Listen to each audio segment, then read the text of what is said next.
Well, welcome, folks. It's just gone past 8 p.m. or 11 a.m., no matter where you are. And as I suppose we should say, good morning, good afternoon, good evening to people from all around the world who are joining us today for our Discover the Australian Outback Marathon webinar. My name's Andrew O'Brien, and I'm here with Michael Walton. How are you, Michael? I'm very well, thank you, Andrew. And how are you going this morning, or as you say, this afternoon or this evening? Yes, I'm all of those things, and so I'm really looking forward to, I suppose, giving you the chance to tell us all about the Australian Outback Marathon, which is one of those special and fast becoming one of the most iconic running experiences in the world. Just before I start to sort of put you through your paces, just a little bit of housekeeping, folks. We start with the microphones off so we don't get the feedback noise, and for questions, or for the best sound, it's with the headphones. With the laptops, particularly where people are using the built-in microphone and speakers, we get the feedback. So we'll turn people on if they would like to try a question, and we'll see how the sound goes. In the meantime, the webinar chat box for questions, or question box, and the Facebook page there, the Outback Marathon, is a great spot for leaving questions, and we're keeping an eye on that as we go to respond. And of course, after the webinar is finished, that's available. So we're through there. Our agenda today is we're going to do a little bit of an introduction to ourselves. We're going to take you through the Australian Outback Marathon experience on like a day-by-day basis, which picks up everything which is unique about this race. We're certainly going to cover the race itself and all aspects of it, the tours that are associated. Michael's going to talk about the accommodation and packages out there, and then we're going to deal with questions, and of course point you to the frequently asked questions and other resources that are available. I think one of the things that I discovered in participating last year is that it really is much more than just a race. It's a great running community of people coming together. With a lot of marathons, you might see people on race day, but you don't go to dinner with them the night before as a large group and afterwards. So the whole community, which becomes the Australian Outback Marathon, is one of the unique features that I really like about it, and we're going to cover. Marimar is not with us today. She's off with meetings, but Michael is the race director and is going to knows all that there is about the Australian Outback Marathon. So great to have you on board, Michael. And of course, Travelling Fit is the people behind the Australian Outback Marathon. Similarly to Michael, I suppose, Sue, my partner, is off doing other things, and we're very pleased to be hosting this webinar for the Australian Outback Marathon. Our sort of take is really about encouraging people to enjoy their running and get into it. So that's who I am, where I'm coming from, and Sue and I do all our running together, hoping to clock up the 100 marathons together in the next not too distant future. So, Michael, when is it? Okay, the Australian Outback Marathon is always on the last Saturday in July every year.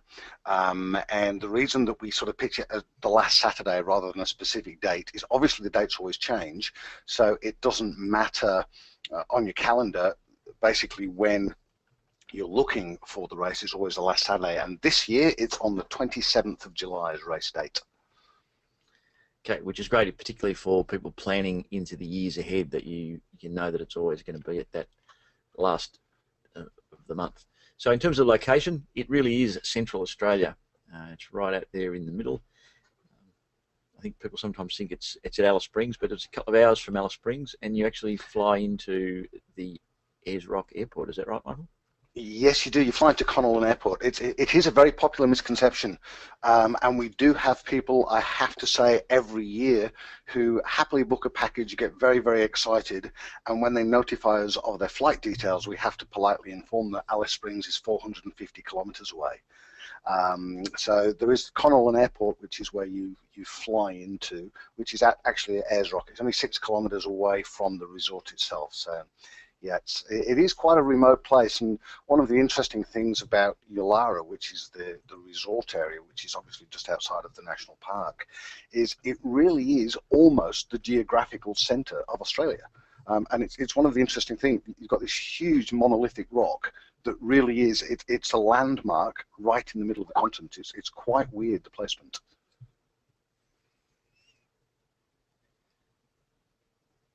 Okay, so I've just got somebody's suggesting they haven't got sound, but I think everyone else is hearing. So I'll try to deal with that while you're talking, Michael, through the question box. Sure. So for the person who's indicating they're not hearing, I'll be with you in a moment. As we just said, you arrive into the Ayers Airport. It's sort of magnificent flying in, getting your first sights of the Outback, and then met by the team. So there's people there to meet you and put you on the coach, take you to the resort, which is a great start. Yeah, and I do have a little tip as well for those people who are flying and booking their flights. If at all possible, obviously it depends on the wind, but if you possibly can, sit on the left-hand side of the plane, because you get the best views of Uluru as you're flying in. The plane normally circles and comes around the other way. So you get views as well out the right-hand side, but you get sweeping views all the way in if you sit on the left-hand side of the plane. But don't tell anybody I said that. Good tip. So then again, you're met again at the resort when you arrive to your hotel, and you're picking up your packages and final details, anything that you still need to get, and the Australian Outback Marathon team are there to greet you. So that's one of the lobby of one of the resorts, and we're going to talk about the different places to stay on. And this is for people arriving on the Thursday. Yep. We have the same setup. Everybody who's arriving on the Friday has the same setup. So we're basically at the airport to meet you, put you on the coaches that take you out to the resort, and we're there also at the resort itself to assist you with the check-in and make sure you get all your packages and all the details. The custom shirt, Michael, do you want to tell us a little bit about that? This is one of the features. Yeah, the shirts are an interesting one. We decided the first year that we ran it, which was in 2010, that we would obviously have our own shirts, and almost every event provides you with a shirt. But the shirts that we use are actually Coolmax running shirts, so they are specifically designed for running. And what we like about them most of all is we don't provide you with a generic shirt. When you actually book the event, what you do is you choose your shirt size, and the shirts are actually made to order. And one of the really good things about those is you get a shirt that fits you. And as you can see in the photograph that we're looking at the moment, we have female sizes and male sizes, which is something we're very keen on. So it's not just a generic unisex shirt that almost fits nobody, but very slightly almost fits everybody. They are shirts that, for example, if you're female and you're a size 10, you get a female size 10 shirt because that's what you've ordered. If you're a male and you're a small, medium, large, extra large, whatever your size, you put your shirt size in, and that's the shirt that you get. And unfortunately with those, because they are made to order, we can only provide you with your custom sized shirt up until about the 10th of May. So one of the big features with the race is if you book before the 10th of May, you get to choose your shirt, and it is included in your package. Fantastic. So just for people that might be joining us now, if you've got any questions as we go, please just put them into the question box, and we'll do our best to answer. So the Ayers Resort, Michael, quite spectacular, and I think one of the things that I was surprised to notice last year, that there's sort of a couple of lookouts within the resort. So at any point you can sort of, within a short walk, go and have a look at the stunning views, so very handy for going for watching the sunrise or sunset, or at any other time of the day. Yeah, that's exactly right. There's the main resort, or the 5-star resort, is the one that's in the forefront of the photograph that we're looking at, and there are a cluster of buildings sort of in the distance. That's the Outback Pioneer Hotel, and there's a lookout right in the middle there that gives you amazing views, especially at sunset, more than sunrise, because sunrise you tend to look at that from the other side of Uluru. But also, if you almost draw a line directly between the swimming pool and Uluru, There is another lookout over there again, which offers amazing views. I mean, there's actually quite a lot to do out in the resort, and we'll talk about this later on. But the lookouts are just a feature, and you will find that if you go up to the lookout, especially in that center area at sunset, there's an awful lot of people go out there. Fabulous for taking photographs and all sorts of things. And also very much in the foreground, you can see there's two little yellow towers. There is another lookout very close to where they are that gives you spectacular views over Kata Tjuta, which is the Olgas. Magnificent. So the resort, I suppose, is around a ring road, and there are a number of different accommodation locations. There is the town square, sort of shops and restaurants. She said there's the lookouts, and we're going to go through those specific areas later on. But it's all within easy walking distance of each other, and great variation and opportunity for people. Yeah, the ring road's about 2 kilometres long, but to give you an idea, if you cut across the middle, you're never really more than about 10 minutes away from anywhere. One of the first things that happens after you arrive and check in, for those that are there on the Thursday, is the hosted welcome run, where some of the resort staff give you a few tips. It's a great chance to go for a run on the red earth, meet some of the runners and people sort of from all over the world, as well as a lot of sort of people from Australia going to Central Australia for the first time. So that's a great start. And then there's an opportunity at the end of that for some stunning photos. And again, as somebody who had never been there, I was quite amazed at how spectacular the views were. So Sue and I couldn't help ourselves but get some snaps. And then it's on to, as we walked back from the host run, to check out the town centre. And then so there's a number of different restaurants. There's some shops, some almost like a supermarket there, isn't it, Michael? For people, yeah, there is. To get drinks and those sorts of things. Yeah, So there is it's an IGA supermarket, I believe. So it's reasonably, given the location, it's actually reasonably well stocked as well. And then that takes us to the Thursday evening, and I'll get you to talk about the poolside dinner. Well, this is one of the features, as you alluded to at the beginning, Andrew. We don't consider the Australian Outback Marathon just a marathon. We consider it an excuse to go to Uluru, get together with a whole load of like-minded people, and really celebrate the fact that you're out in the middle of the desert. So on the Thursday night, what we do is we go to the 5-star resort, and we basically all have dinner, and exactly as you can see, around the poolside we have a big buffet, we have a few welcome speeches, and everybody gets to sit outside and really absorb the atmosphere of being there. And it's a great way to meet lots of different people. We don't have particular seating arrangements, so you turn up, plonk down on tables of 10, and just start talking to people. The food, I should point out as well, is spectacular.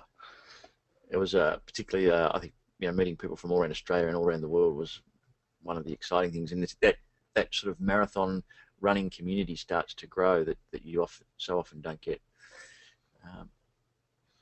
And it really does, for many people who go on the longer packages as well, it's not just a marathon you go for. You're actually going out there for a holiday, and that opening meal that we put on, it really gives you the sense that you're out there doing something special. It's not just about the race. So the next day starts out quite spectacularly with the Uluru Sunrise, and of course, if you are on a different schedule, you can add this in and do it on a different day other than marathon day. But we went out on the Friday morning, started the day watching the spectacular sunrise, and I'm not as good a photographer as I'd like to be, but this gives you a little bit of an insight into what you see. Yeah, it's very special first thing in the morning.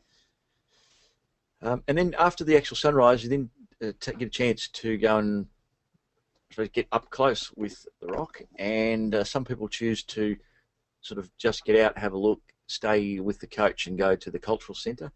I think it's about 10 kilometres around. We chose to do the walk around the outside and see the rock from the different angles, having never been there before. Quite spectacular. I think that the question which we did get a lot of from people is about climbing the rock, and this photo actually shows the little trail.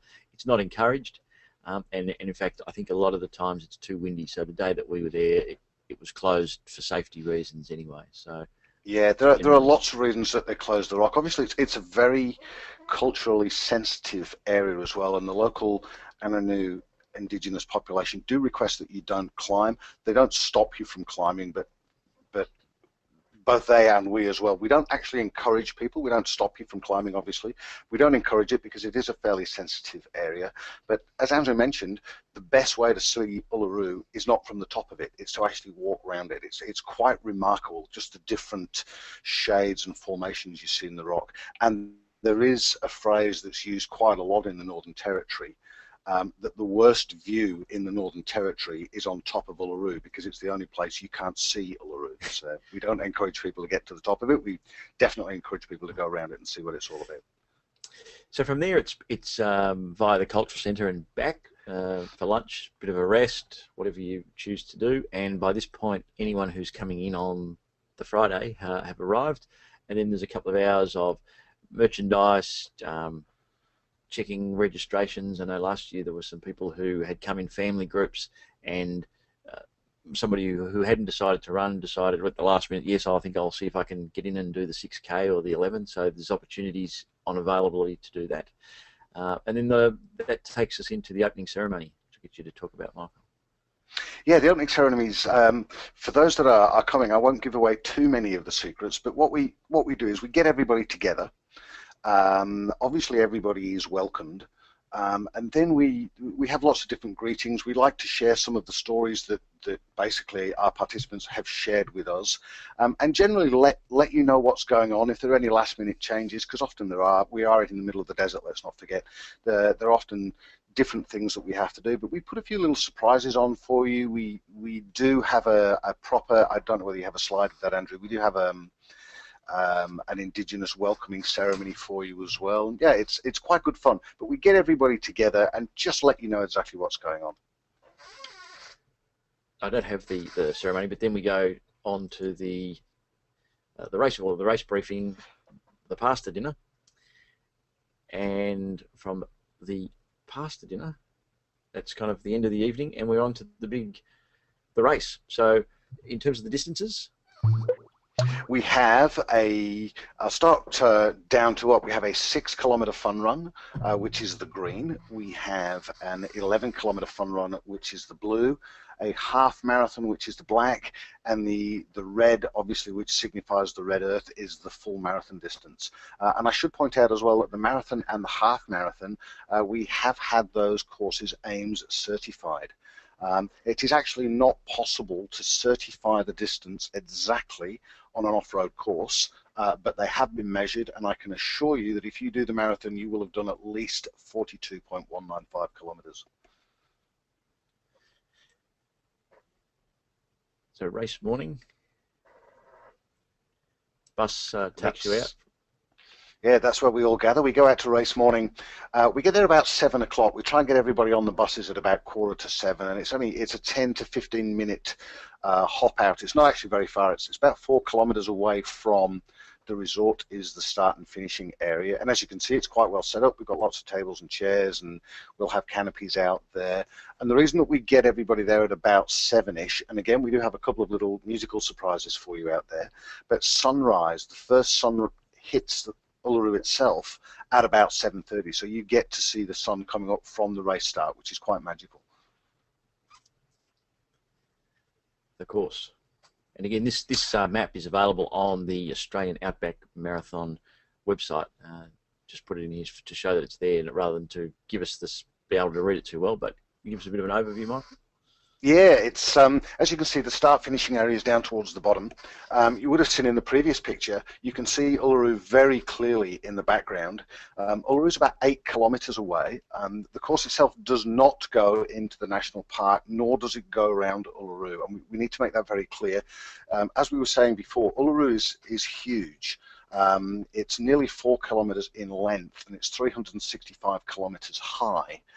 And to actually run round the rock itself, you would lose all perspective of just how big it is. What we want to do is provide you with the views that we've got.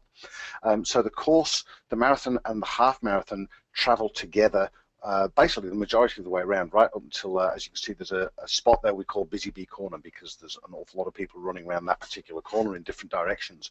That's about 18.5 kilometers round. And one of the really good things about the course itself, we've been very, very fortunate to have a tremendous amount of cooperation from Voyages Resort and the Indigenous Land Corporation, who actually own the resort. So most of the trails that you see, and the vast majority of this course is off-road, is all on private land, and it's all land that's owned by the resort. So specifically over towards the right-hand side, where the blue and the green lines that you can see, you get some amazing views there of Uluru especially. And what's so good about those views is you cannot get those views if you simply go there as a tourist. Because if you go there as a tourist, you're way over on the left-hand side where the main roads are. And you simply don't get that sort of perspective. So we've been very fortunate that we've been given permission to use all of these tracks, and it's great. There are a few little dunes, I have to confess. Down at the bottom we have one called Gems Dune. Don't be put off by the name. It was actually named after the first guide that took us out there. He wasn't very used to four-wheel driving, and it took him 7 attempts to get over the dune. So we named that bit of the course after him. It isn't particularly hard. The rest of us get over it first time every time. So and yeah, Michael, it's a great course. One of the questions that's come through is the temperatures. So if you could tell people about what they might expect in terms of temperature. This probably isn't what most of us did expect. Yeah, absolutely. When you start in the morning, Uluru at that time of year is quite cool. It's the Australian winter, which means that it gets very cold and very crisp at night. And typically, and I can only go on what the average temperatures tell me because we have had a few variations, but it's about 20, 21 degrees during the day. At the race start itself, you're probably setting off be about 7 or 8 degrees when you set off in the morning. It is quite cool. We do recommend that everybody brings something warm whilst they're hanging around, obviously waiting for the start line. And waiting for their race to get started. But once you're running, the temperature is actually really, really pleasant. I mean, you would know that, Andrew, yourself, obviously having run last year. Once you get moving, the temperature is great to run in. It's actually not bad. And for those people who, we don't have people who come last in our race. We just have people who have elected to enjoy the scenery for longer. And for those that do elect to enjoy the scenery for longer, getting up to about 20 degrees is really, really nice to be out walking and, slow running. So, yeah, temperatures are great. Yeah, certainly found it very pleasant. And so, the other thing that I really was surprised by with the course was, whilst it was sort of the loop and you went out and you came back, it was like you were always running somewhere for the first time because the scenery kept changing, the colours kept changing as the sun went up and down, and so you would be running towards one sort of rock formation, and then you'd be running away from it towards something different. So it's just these stunning, constantly changing scenery, unlike anything else I've experienced. Yeah, with the half marathon basically is one big loop. So you don't really, the only thing that you see twice is the start and finishing line, and that's really lovely, I have to say. You are out in the desert, so it's that hugely, peaceful feeling that you get when you're running, just out with no background noise, basically, except the desert itself. And the marathon, the route, it does double back on itself. So you hit the track that you came out on the way back at about 26 kilometers. But exactly as you say, Andrew, because it's a desert track, the views are completely different. You're looking at Uluru in one direction, you're looking at Kata Tjuta when you go the other direction. And it's almost as if you're running those tracks for the first time. They look very different.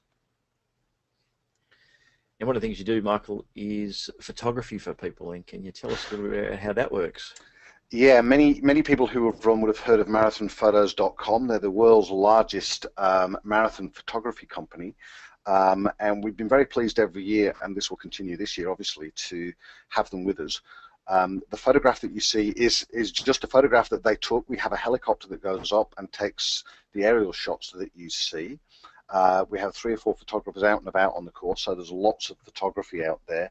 And unlike most races, you don't buy, there's no opportunity to buy your photographs when you finish the race. And the reason is that all of the photography is actually included. So you normally would get a package of about 50 high-definition photographs sent to you, including all the photographs that are taken of you, video of you out on the course, video of you crossing the finishing line. All of that's included in the package. So, Michael, for people coming with families, and some of them will be running, some of them might not be running, what is available for spectators, and can spectators see you out on the course as well as at the start and finish? Yeah, absolutely. One of the great things about the course, we do have a start and finish area, which you saw earlier as people were arriving. We have a big tented area there. And one of the great things about that is it's a very private, and there you go, there's the aerial photo. We have all the tables and chairs out there. We have tented area, we have shade. And one of the really good things about that, it's a very secure area. It's not an area open to the public.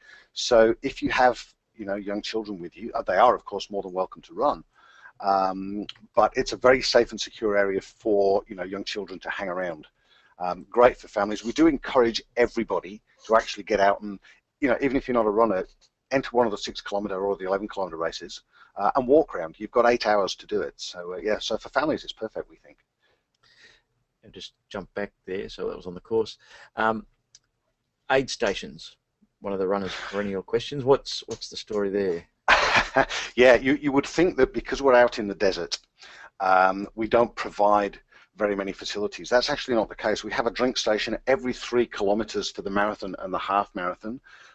We have 3 drink stations out there for the 11K race, and we also have a drink station out there for the 6-kilometre race. The majority of them, for every drink station, of course, has plenty of water on there. 5 or 6 of the drink stations will have Gatorade, Powerade, some sort of sports drinks, and 4 of the drink stations for the marathon, and obviously it's 2 of those drink stations for the half marathon. We also collect at the race registration on Friday, or any personal drinks or personal items that you would like to take out on the course, and we put those out for you as well. So plenty of water out there, no excuse to get dehydrated. Yeah, so it's all good. We have volunteers out there, obviously, who would be happy to cheer you on as you go around. And they do. They're wonderful. And now, somebody's just asked one of the questions that I had this time last year, and that is, are we likely to run into dingoes out on the course, or kangaroos, or any other sorts of wildlife? The short answer is no, but let me just qualify that if I could. It is a perennial question. Are there dingoes out on the course? The answer is I've been there numerous times. I've never seen a dingo, other than ones that are half crosses that are kept as pets out there.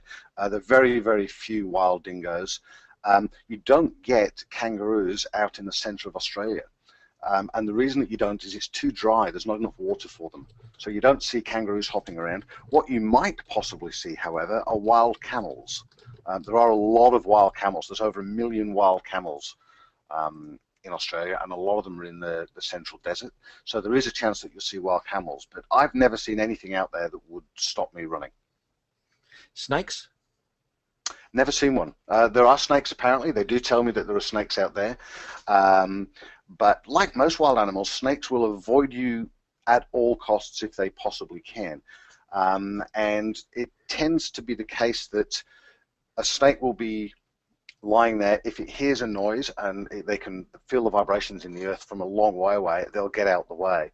And before any of the runners have gone round, we will have people who've driven round the course in the middle of the night, early in the morning anyway, in front of you, just to make sure that there's nothing on the course. So there should be no issue with snakes. We do have anti-venom pumps out there if you need them. We've never had to use them so far.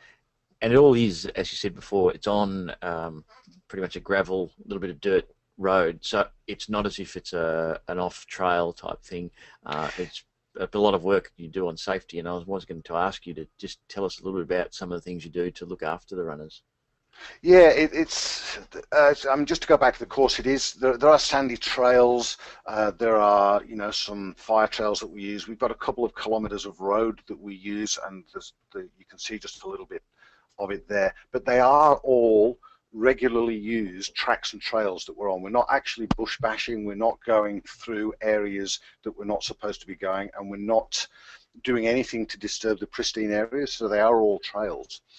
Safety is, from any race director's point of view, it is for us, and it ought to be for everybody else, the most important thing that you consider when you're putting a race on. We take the safety of our runners extremely seriously. So a few of the things that we do, we have medical personnel that we fly in. So just about every drink station will have a medically trained person looking after you just in case you need it. And again, we've never really needed it before, but we have them there just in case. We have the local fire brigade who are out there helping us man the road crossings, and there are 5 road crossings altogether. We have the police out there with us as well. We do cross the Leicester Highway, which is the main highway out there, but the main highway is not like driving down a motorway. You see probably 1 car every 10 minutes in rush hour. There is only 1 stop sign out there. There are no traffic lights. There is minimal traffic. But we do put signage out on the course. We have signage on the course that lets you know that you're coming up to a road crossing. But we also, as you can see on that particular picture, we have signage out on the roads that lets the traffic know that there are runners around. So we do take it very seriously. We have a couple of sweeper vehicles that are always out and about on the course, making sure that we know where everybody is. Obviously, your bib has a timing chip on it, so we know at the end of the race if somebody hasn't finished, basically, and we do go through all of that sort of information at the safety briefing as well. So we like to think that our safety record is well, we know that our safety record is great so far, and we like to think that we've got just about every eventuality covered, even to the point where we have a medically equipped helicopter on standby for the duration of the race. Magnificent. And we talked a little bit about the finish zone, but one of the things that I wanted to point out here was the coach goes back and forward to the resort pretty much all day. So families coming out to watch people can go back, and people last year went back and had a shower or had something to eat and came back. So at any point you can. There is food available, there is tables, there's chairs. There's a real sort of carnival supporting atmosphere. So that's, again, one of the aspects of this whole community that's to form, and there's a lot of fun watching people come in through the day and then head off. So one of the things which we then did last year after the race was all over, we went on the Sunset Camel Tour. Quite spectacular. I was a bit worried about running the marathon and then riding a camel. What happens if I got a cramp? But survived, and there was these 2 big long camel trains took us out, and then they sort of take your camera off you, plus the professional photographers. You get some great shots, watch the sun come down. They give you some beer and wine and snacks and things, and it was just a lovely way to finish the day. I think you can also do a sunrise. We do actually, for the sunset and sunrise, for those that are interested, we have a sunset camel tour and a sunrise camel tour, which goes out on the Sunday morning. And I should point out that the camel tours are very limited in space. There are only so many camels that we can use out there, so they are getting reasonably well booked already. If you would like to come and join us and do one of the camel tours, please let us know as soon as you can, because they do sell out. But we do also have a sunset bus tour that actually goes out to the viewing area as well. So if you don't fancy sitting on a camel for an hour, you can hop on a bus and go and see the sunset as well. I highly recommended the camel tour. That was one of the many highlights for us.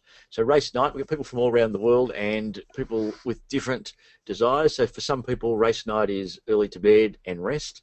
For others, it's a nice, quiet dinner with a partner or family in one of the restaurants. And for others, it's more of the hit the pub, have a barbecue, maybe meal inside the bar, and dance the night away. And I think you can probably tell people more about that than I can, Mike. Yeah, I have to confess, I usually go for the third option on race night. We don't go to the tours. We all basically go to the pub. The Outback Pioneer pub, for those that haven't been, is a great, it really is an Outback pub. It's got bench tables out there. They've got, cook your own food, barbecue facilities, and the food there is great. And they also have live entertainment as well. So they have a guys out there, he's singing songs, taking requests. And basically what we do is we all go to the pub. There's normally about 100, 150 runners out there, all recovering. Everybody's telling their war stories. And we literally just dance the night away and have a great time. It's a really good way to unwind. Then for the next, as part of the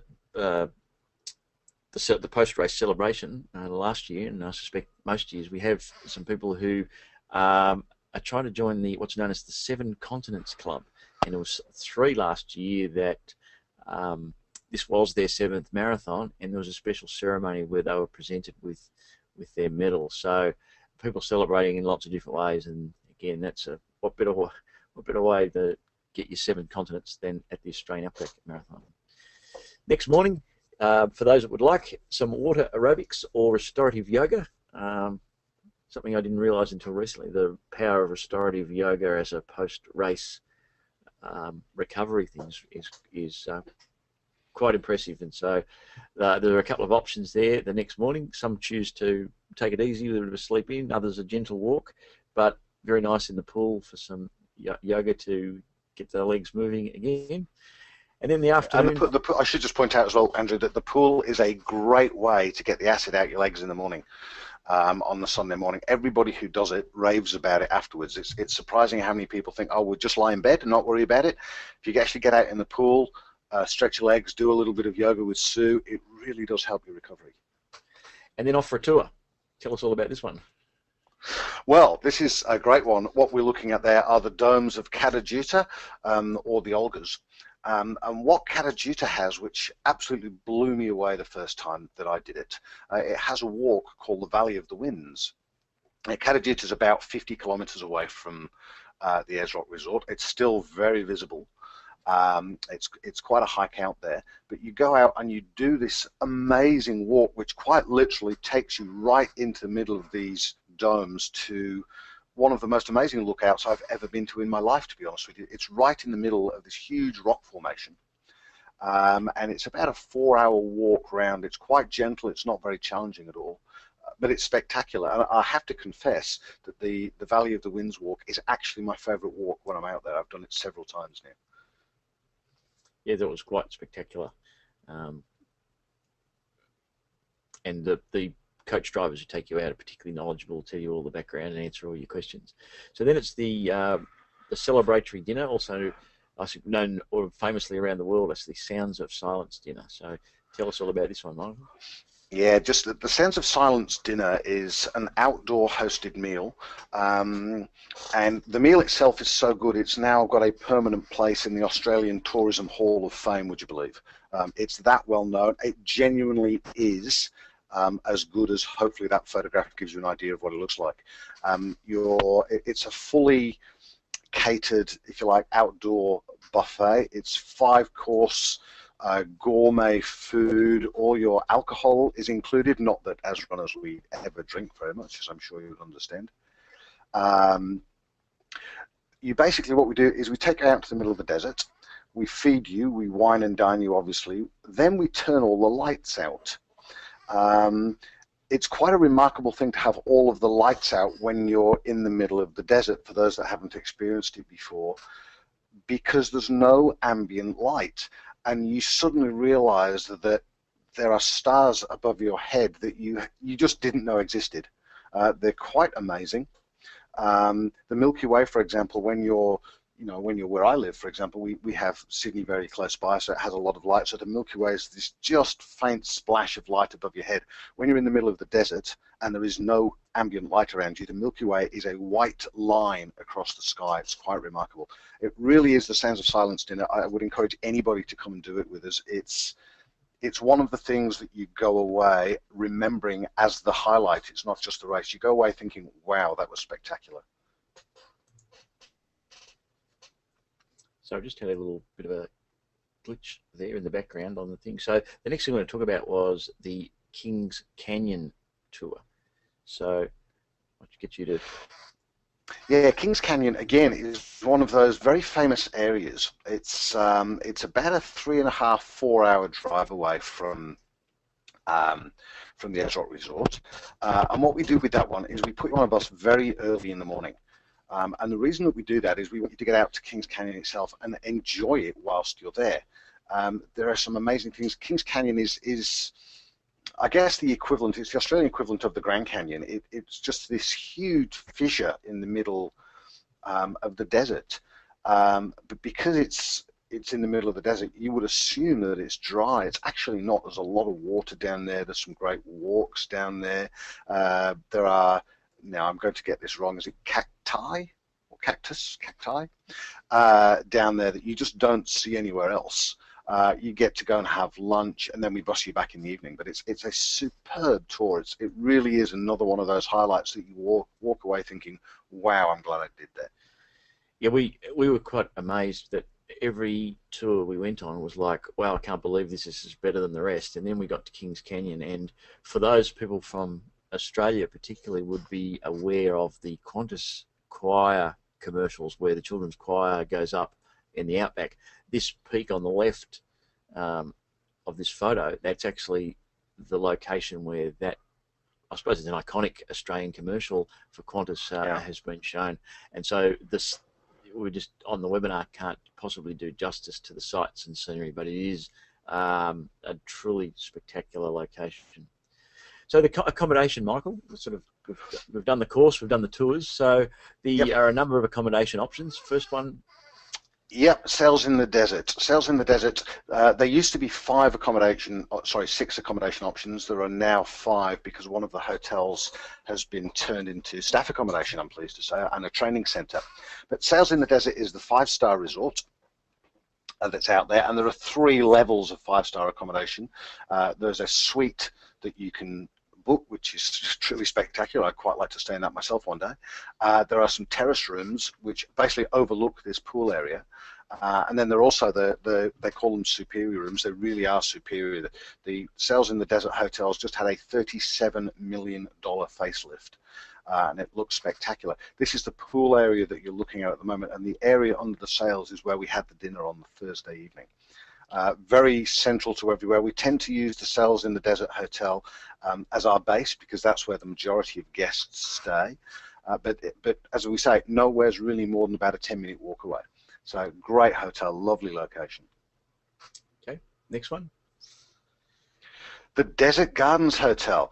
Okay, so the Desert Gardens is the next one down.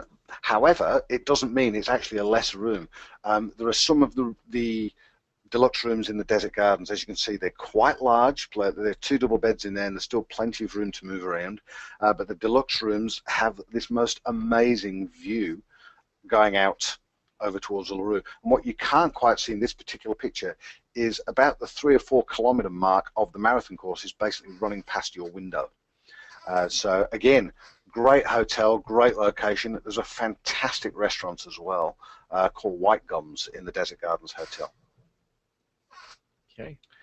Now, next up is the Emu Walk Apartments. Now, we put the Emu Walk Apartments on for the first time this year. They are really much more, if you like, self-contained. They have little kitchens in them, and these are perfect for families. There's 1-bedroom accommodation which sleeps 4 people. There are 2-bedroom apartments there which actually sleep 6 because there's sofa beds in there as well, and they're great for families. They're absolutely perfect. There's plenty of room. Every apartment has a good sized living room in there. They have their own bedrooms. As I say, they have their own kitchen, so for families with younger children, these are absolutely perfect. And the Outback Pioneer as number 4. The Outback Pioneer actually is one of my favorites. It's the lowest star, if you like, budget accommodation. They have rooms in there with a queen bed and a single, or the very budget stuff actually has 4 bunk beds in there. But personally, I actually think the pool is the best pool of all of them, and this is where the pub is. So if you want to hang around on a Saturday night and your budget's not quite up to the 5-star stuff, the Outback Pioneer is a great place to stay. Okay, so we've had a number of questions, and I know in my view, you've covered so many others, but for people that have got more questions, the Australian Outback Marathon website has a frequently asked question page people can go to. Anything? Yes, it does.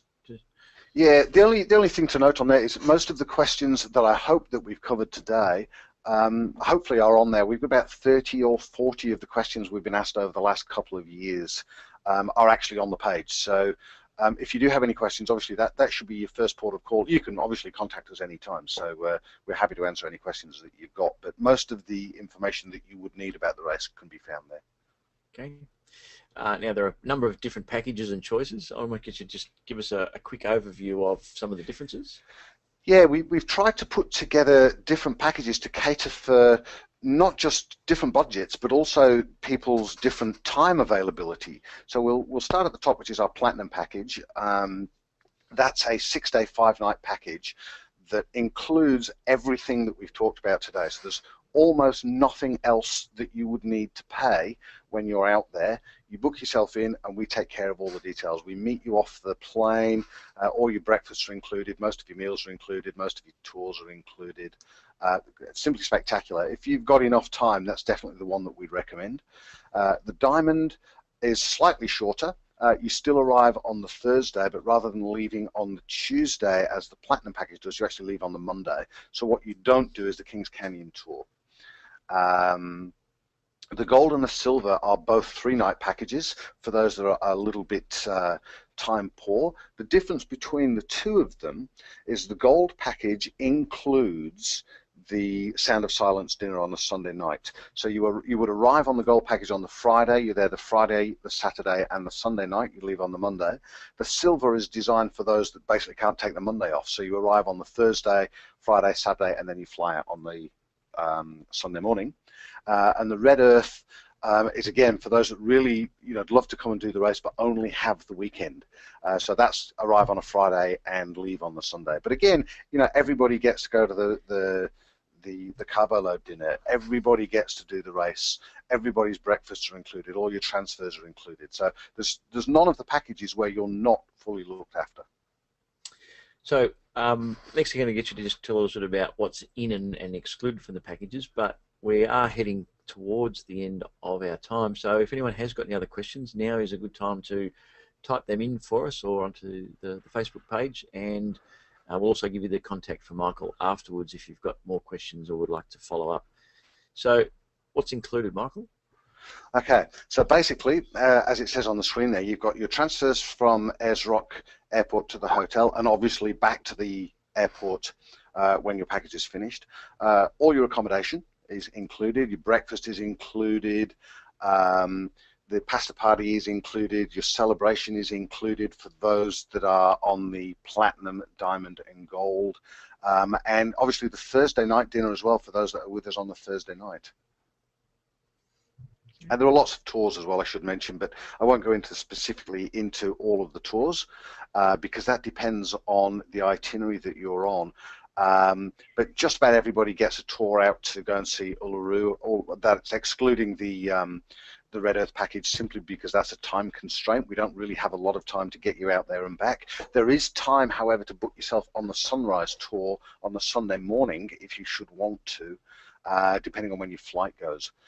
Your Cool Max running shirts included, again, provided you've booked in before the 10th of May. There is an opportunity to buy a shirt when you're out there if you decide to come but book late. So, yeah, things we don't include are the flights, optional tours. There are a couple of meals, mainly the Saturday night is the only meal that you really pay for yourself. Travel insurance is not included, but we do recommend that everybody takes out travel insurance. And a tourist visa. If you are traveling from overseas, and we do have some international guests with us, if you need a visa for Australia, just make sure you've got that checked out before you arrive. So for more details? There you go. It's very easy. Just go to AustralianOutbackMarathon.com and everything that we've talked about today you can find there. The other thing you can do, just have a look on the Facebook page, which is just Outback Marathon, or send an email, which is just sales@AustralianOutbackMarathon.com. And you can call Travel and Fit and talk about this stuff anytime you like. 1300 728 296 is our phone number. The email address? There you go. Yep, sales@AustralianOutbackMarathon.com. And just sorry. So that brings us to the end. There's a question here, Michael. There's a link to Shore Save on the booking website? There is indeed, and that's for travel insurance. And you can actually save 25% on your travel insurance if you book it through us online. So you just click on that link, do your travel insurance, and away you go. It's by far the cheapest way to book travel insurance. If you book it online, we can of course help you with it. If you've got specific requirements, just give a ring and we'll talk you through it, no problem. Okay, so that's wonderful. And again, I think the beauty of these webinars is you just get, like, some of the questions that people asked today I wouldn't have even thought to ask. So thank you so much to everybody for asking those questions, because we always sort of learning, I'm certainly learning more about what's possible. So thank you all very much for that. I would sort of my take on finishing this was, as we were flying out last year, we were talking to a family, and there was a mum and dad and 3 kids, and they were raving about what a wonderful time they had, and they went on to say that they really want to see Central Australia, and they'd done all their sums in terms of how much it would cost to get there and accommodation and go to these different tours and events and things like that, and they discovered that it was cheaper for them to book the marathon package, which included all these tours, than it was for them to buy them separately. So I think that's a real kind of insight into the value here, and this comment that it is very much an experience, a wonderful way to see Central Australia, run a marathon, connect with people, much more than just going down to your local park to, run a 10K or something. This is a wonderful experience. So thanks to everybody who's come along, and for the people who've sort of posted some comments and thanks. We really enjoy it. Michael, I give you the last word as we sign off, and if you can keep your comments to less than 5 minutes, we've done it within our allocated hour, and I'm sure you'll do that. Yeah, no problem. The thing that I would impress upon people about the Australian Outback Marathon more than anything else is that it's not just about the marathon.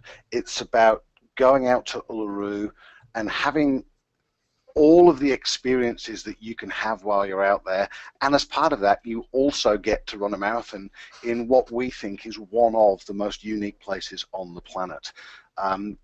You're with a whole load of like-minded people. It's not a huge race, and it's kept that way quite deliberately so that everybody who goes out there, we like to think, feels as if the race is all about them. And that was part of the reason that we put the race on in the first place.